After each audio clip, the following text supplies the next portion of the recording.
नमस्ते प्रणाम गीता ध्यानम् ॐ पार्थाय प्रतिबोधितां भगवता नारायणेन स्वयं व्यासेन ग्रथितां पुराणमुनिना मध्ये महाभारतम् अद्वैतामृतवर्षिणीं भगवतीम् अष्टादशाध्यायिनीम् अम्ब त्वामनुसन्दधामि भगवद्गीते भवद्वेषिणीम्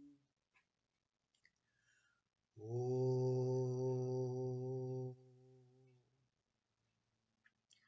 Bhagavad Gita, with which Lord Narayana himself gave enlightenment to Arjuna. The ancient sage Vyasa included it in the Mahabharata. O goddess, showerer of the nectar like knowledge of non dualism contained in your 18 chapters. O my affectionate mother, the destroyer of rebirth, I meditate upon thee. Krishnavandana.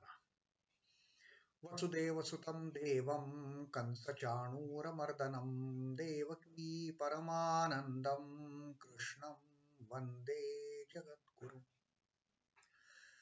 Son of Vasudeva, the slayer of Kansa and Chanur, extreme delight for Mother Devaki, O Lord Krishna, the supreme teacher of the universe, my salutations to you.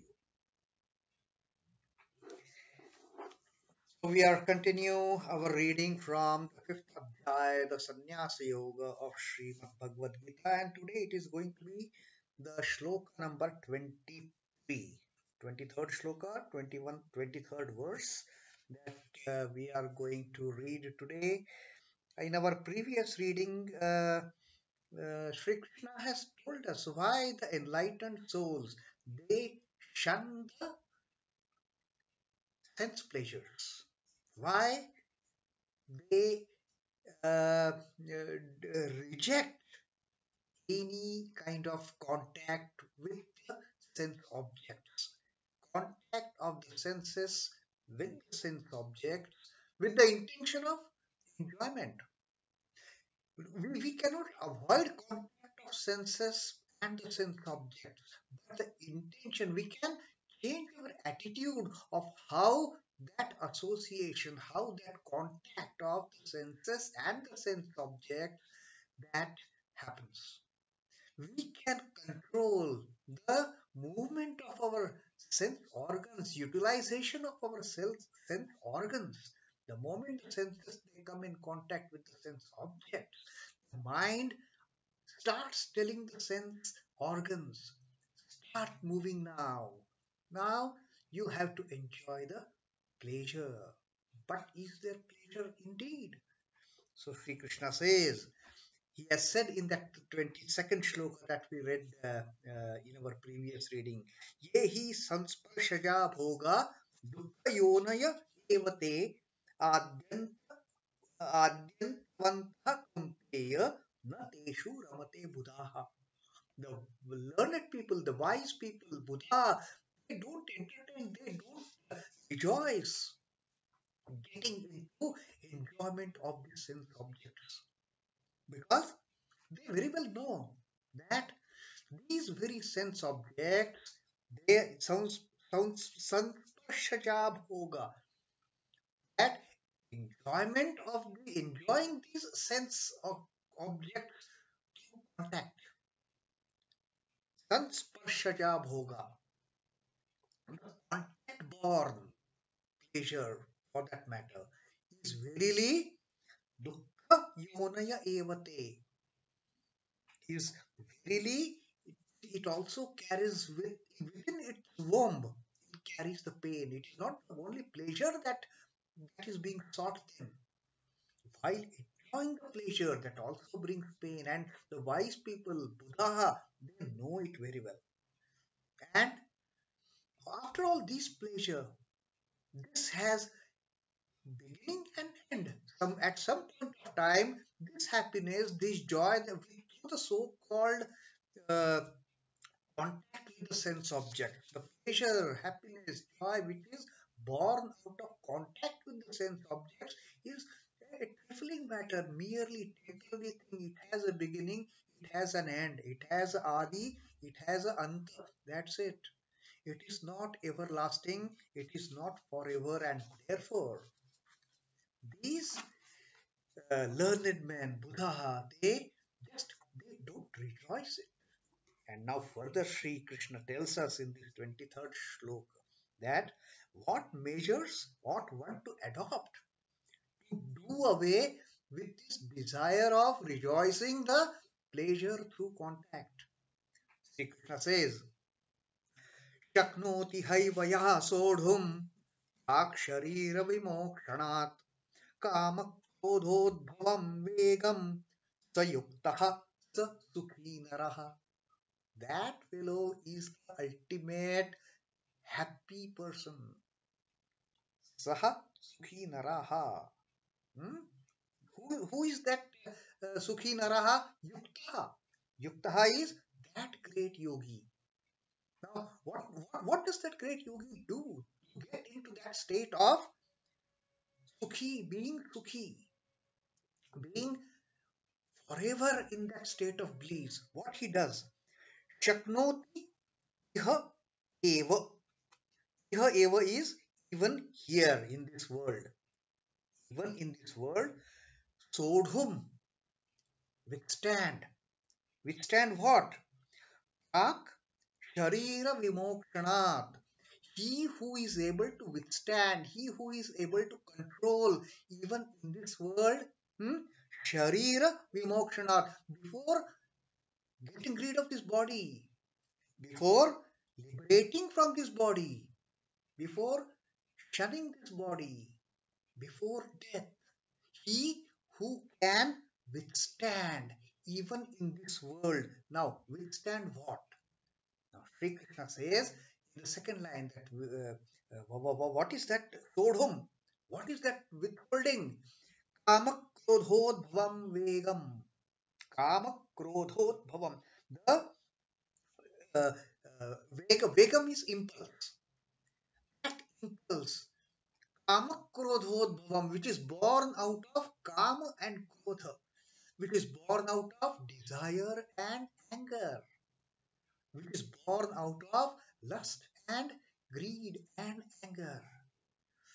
He who is able to withhold that impulse of the desire and anger even in this world before liberating from this body, before coming out of this body, before giving up this body. Saha yukta, that yogi, sukhi naraha, he is the happiest man in this world. Not that after leaving my body, I will give away all these desires for enjoyment. Not that attitude. While living in this body, iha eva, here itself,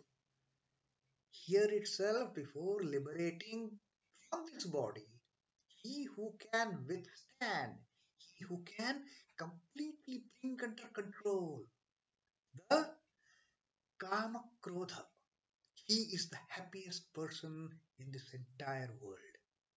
These two are the deadliest enemies.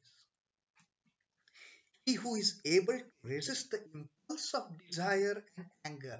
You see, impulse, this vegam, that word that Sri Krishna has used, that is so very critical, so very important. It happens in the impulse of a, you know, our mood. We get into all sorts of troubles just in that small impulse. That impulse makes us do some things which we later we repent. We repent having done all those things. We suffer because of that something which is done in an impulse. That impulsive behavior. So Sri Krishna says, he who is able to resist the impulse of desire and anger. How many bad things we do in that impulse of anger? We just get angry, we lose our temper, and we are not able to think whether we are doing right or wrong. We have lost that power of discrimination. What is good, what is bad, and we do certain thing in that impulsive state of anger or that impulsive state of lust and desire. And then we start repenting, we start crying, we start begging, and we start getting to that utter stage of frustration. So Sri Krishna says that he who can withstand that impulse of desire and anger, even here in this body, he is a great yogi. And only that yogi is the happiest man in this world. Desire or its counterpart, anger. Now, anger is not different from desire. We desire something, it doesn't come true. We are not able to fulfill that desire, and anger sets in. These two, they go hand in hand. Anger is not that something which comes suddenly from somewhere else. It's a byproduct, very much a product of the desire. The unfulfilled desire results in creating that anger, in losing our mental balance. And once that anger sets in, there is no discrimination, there is no logic, there is no thinking, and a person becomes reckless. So, desire or its counterpart, anger, is bound to make its appearance as long as life lasts in the body. Yes, once the life goes, the body becomes just a non-reactive matter. It doesn't have any life in it then. All that desire, all those feelings, all those emotions, they go away the moment life leaves this body. And then the body becomes just like any other non-living material being. And then we don't even allow it to remain as such that body from whom the life has gone. Immediately we think of how to get rid of it. Then we take it to the cremation ground and all those things, crematoriums. So this happen only till there is life in this body. Now Sri Krishna says, while life being in this body, one who can shun, one who can withstand this impulse of desire and anger. Because this desire and anger, they are capable of raising their hoods even while man is at the point of death. Even on the deathbed, even on the deathbed, the desire and anger, they don't leave a human being. On the last minute wishes, all those things, all those desires, all those frustrations, possibly they come up at the time of, when this Jivatman is leaving the body.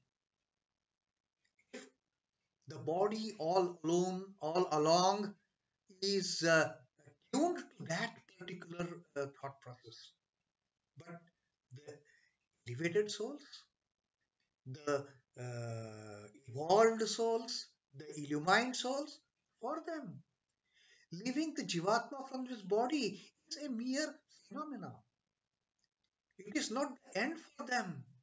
They are not perturbed, and for them, there is no desire, there is no anger, there is nothing called as unfulfilled wish because they don't have any wish, they don't have any desire. These learned people, these uh, evolved souls, these enlightened souls, illumined souls, they don't have any desire.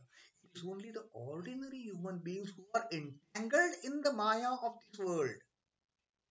For them, this problem comes, and therefore Sri Krishna says, till the time life is there in the body, if someone is able to withstand the impulse of that desire and anger,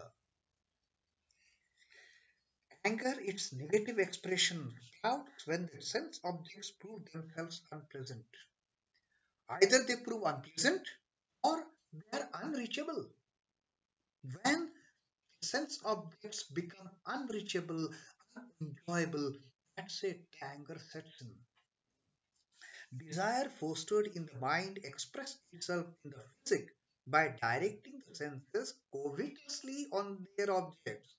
there is then a longing for them visible in countenance. One can actually see how upset a man becomes, how upset a person becomes. Why only a man? It happens with women also. That you desire something, you don't get it, and that's it. You are a nervous wreck filled with anger, filled with jealousy, filled with all those negative attitudes. Anger has its physical expression as perspiration, throbbing of the body, quivering of lip, reddening of eyes, and goes berserk. Yogi is he who has quelled the impulses of the desire and anger. He is a true yogi. First of all, he doesn't have any desire. So even if he doesn't get anything that is wanted, there is no setting of anger. There is no the emotions they don't get perturbed at all. The feelings they don't get perturbed at all. So what? I haven't got it. Doesn't matter. That is the attitude of a yogi. And this done, the bliss of self becomes tangible to him. And once a yogi gets into that state of withstanding that impulse of desire and anger, firmly seated in the bliss of the Atman, that person, there is nothing in this world can shake his, steady wisdom. Nothing in this world uh, can deprive him of his being associated with that one entity, Satchidananda. And that is how that yogi always enjoys the eternal bliss, eternal peace, everlasting happiness, everlasting joy. That is the only way of enjoying the eternal peace and eternal bliss. What Sri Ramakrishna says about this particular point that Sri Krishna has taught us. Let us see Sri Ramakrishna's teaching on this particular shloka of Sannyasa Yoga.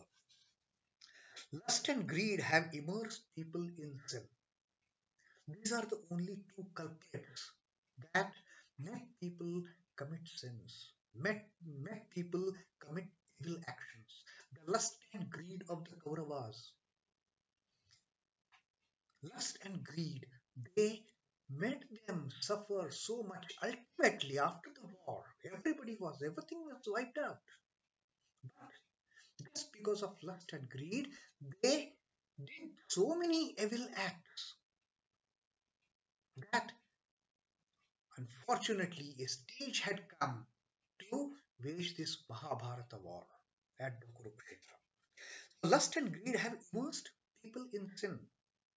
If you behold woman as the embodiment of the Divine Mother, you will escape from the snares of lust and its aftermath, misery. Sri Ramakrishna is particularly here giving an example. Normally, what happens? All these problems, all the lust related problems, they come when men start looking at women as a sensual object. Sri Ramakrishna says, no, look at him as the manifestation of the Divine Mother. Having said that, all those lust filled thoughts, all those thoughts of desires, of the sensual pleasures, they will just vanish.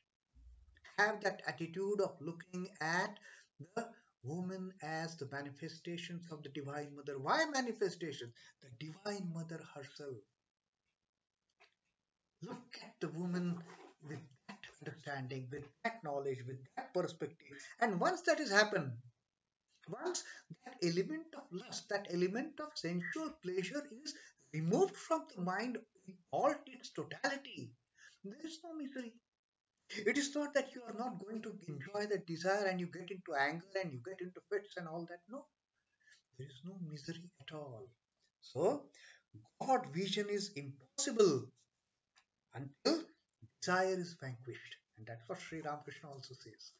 Till the time the man goes with the impulse of enjoying these desires, that impulsive behavior, I must enjoy this, that impulse, till the time it is not withstood, it is not controlled, there is no escape.